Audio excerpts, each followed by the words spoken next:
Hi, everybody.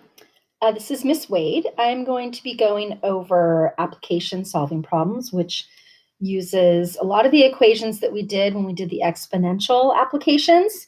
So let's kind of review those and make sure you remember what you're doing. So y equals a times b to the x was the normal exponential one. I'm going to try to sharpen this up a little bit.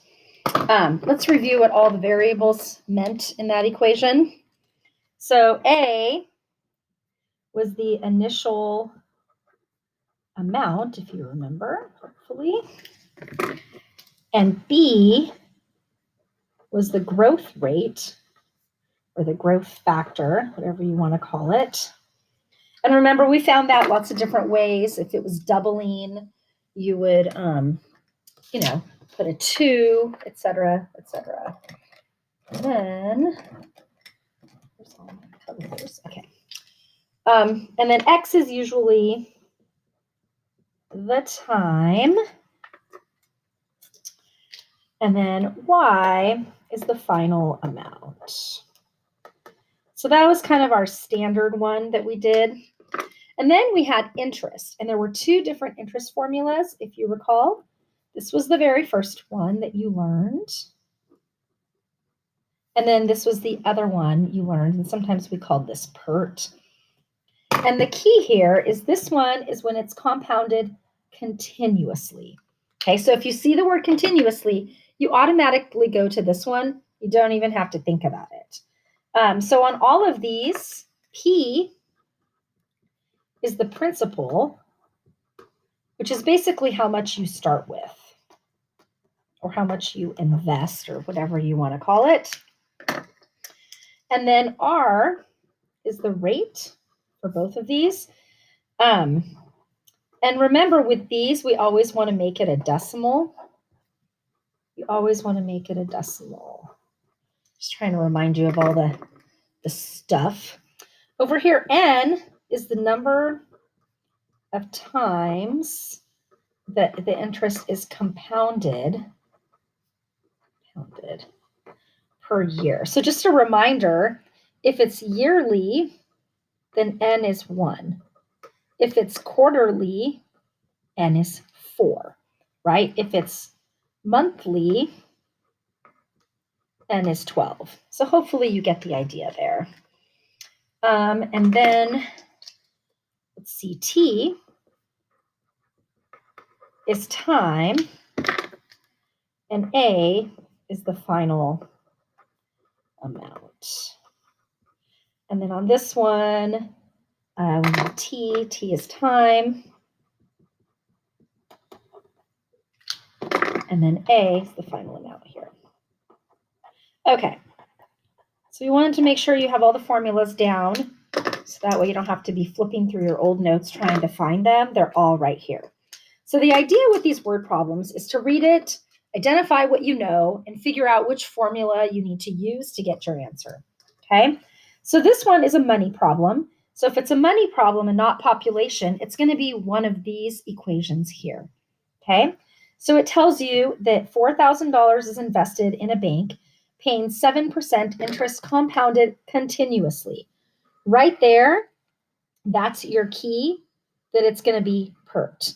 That's how you know, okay? So what do we want to find out here? So we know that 4,000 is being invested. Well, that is your principal, right? It tells you that it's paying 7% interest. Well, that means that your interest rate is 0.07. Be careful. I remember when we did this, some of you put it into a decimal incorrectly. You put like 0.7 or something. You did it wrong. You have to move it 2 places. And then it wants to know how long until it doubles. So we want to know the time, but you also want it to double, which means you know how much the final amount is going to have to be. If you want it to double, it starts with 4,000. It's going to have to end up with 8,000. Okay? So I'm going to use my PERT formula, and I'm just going to plug everything in. So this is going to be 8,000 equals 4,000 e to the RT.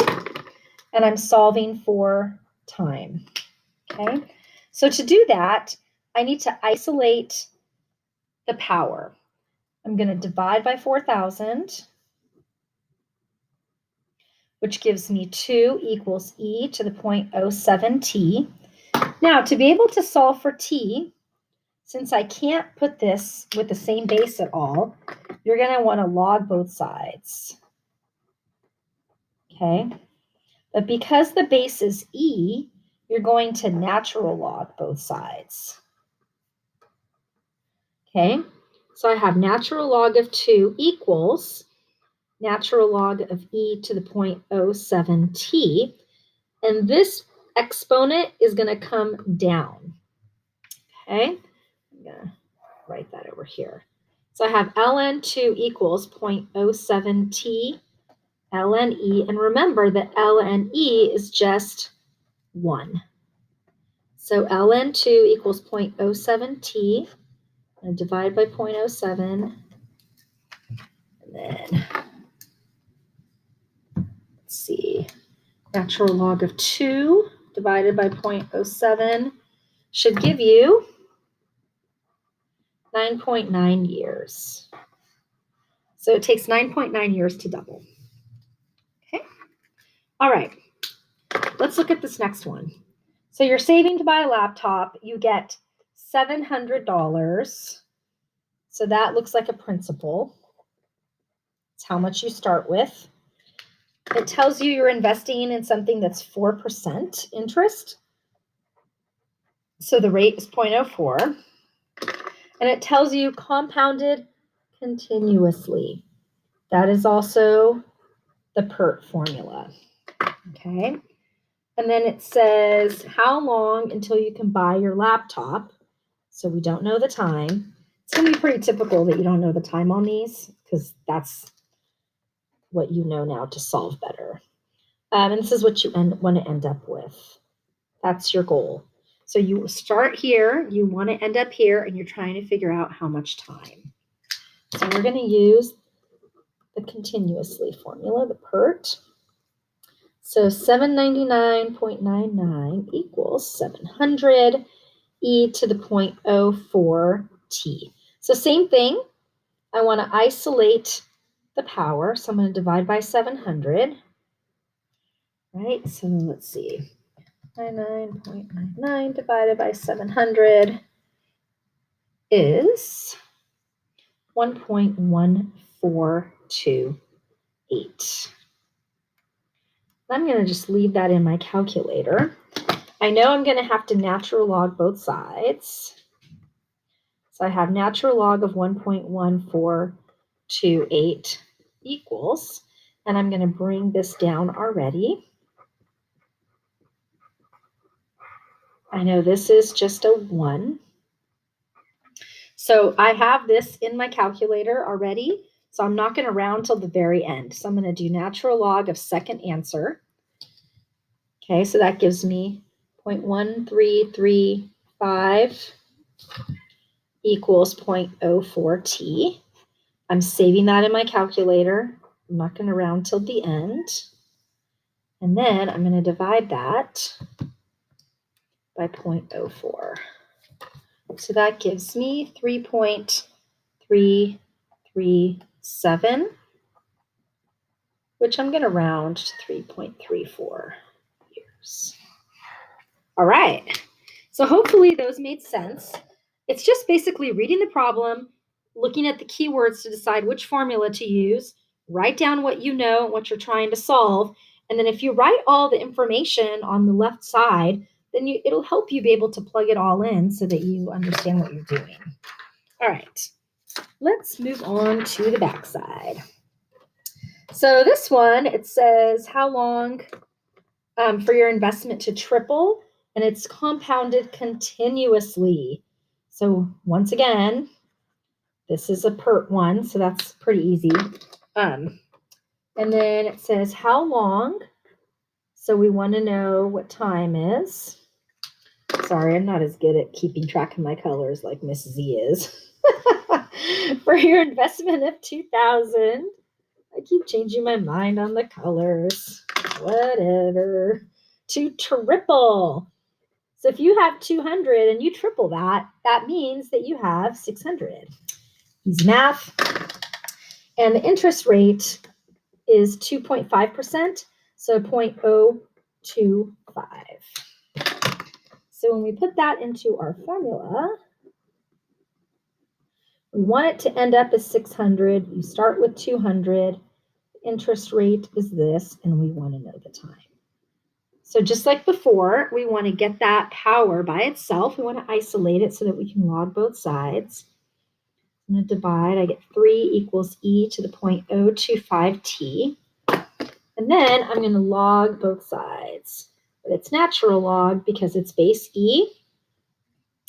And then, let's see, natural log of 3 is 1.0986, blah, blah, blah. And then I'm going to go ahead and bring the power down. The exponent.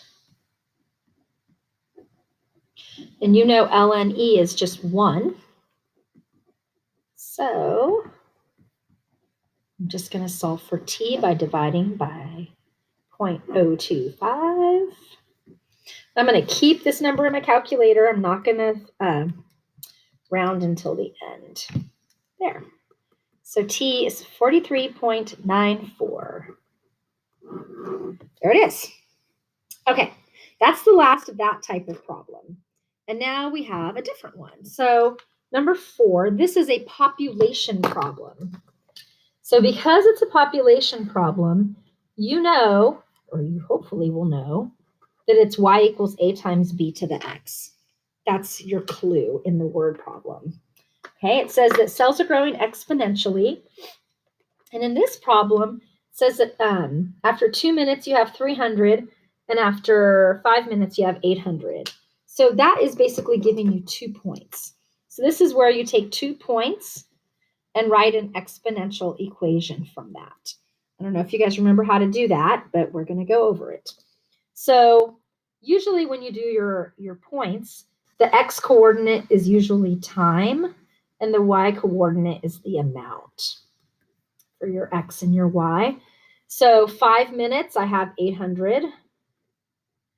And 2 minutes, I have 300.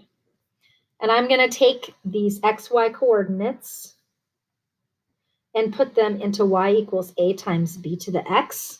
And I'm going to get a system that I'm then going to solve, a system of equations. Okay, so 800 equals a times b to the 5th power. This one's 300 equals a times b squared.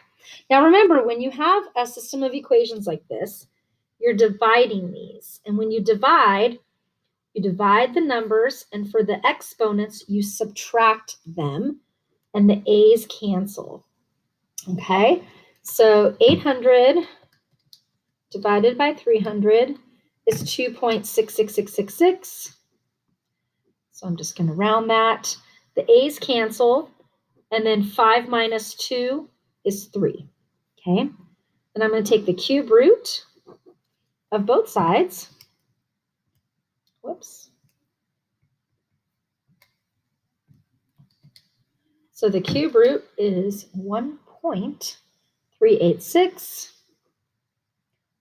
3867, so whatever, something like that. So that is my b. So now I'm going to plug b into one of the equations to solve for a. Is this kind of sounding familiar? Hopefully. I'm going to plug it into the 300 one because the numbers are smaller. So I typically like that. So I'm going to take this b and I'm going to put it right there, and I'm going to solve for a. So 300 equals a, and this is 1.387 squared. I'm going to keep the number in my calculator. So I get that, and then I'm going to do 300 divided by answer gives me 156.006, which is basically just that. So now that I know these, I'm going to put it into my final equation, I'm going to plug the a and the b in that I just solved for. So a is 156 and b is 1.387 to the x. And there's your final equation. You already did this part before in the exponential unit, so this should all be review, okay? And then B is also review, but C is where we bring in the new skills of solving for the exponent. For B, you want to estimate it after 10 minutes. So that basically just means, okay, you put 10 in for the time into my equation, not hard. That is also review. We did that before. So I'm going to take 1.387 to the 10th times 156. So that means I have 4,110 cells. I'm not going to do a decimal because you can't really have like point something of a cell. You either have a cell or you don't. That's the thing with the population ones. You don't actually round, cut it off. Now this time I want to know how long until it grows to 10,000. So that means y is going to be 10,000. And I want to find x, which is my time. Okay, so I have this equation that I found. I'm going to rewrite it here. Almost done. Okay, so I'm going to plug in 10,000. So this is just solving exponentials that we've been learning. You want to isolate the power. Okay, that's why you did all those practice problems before. So when you have these word problems, you know what to do. So 10,000 divided by 156. So I get 64.1025, etc. equals 1.387 to the x. There's no way that I can do the same base here. So I'm going to log both sides. Now, because the base is not an e, I'm just going to log it. And then I'm going to go ahead and bring this down. So it's log of 64.1025. I'm going to keep the decimal in. Okay. And then I'm going to divide. So I'm going to do log of this 64 number. So log of answer. It's going to give me 1.806. And then I'm going to divide by log of 1.387. And that should give me 12.72 minutes. And the units are minutes in the problem, so you should put that for your answer. All right, hopefully that made sense. Thanks for taking the time to do this, and hopefully your homework goes okay after this, after you take these notes.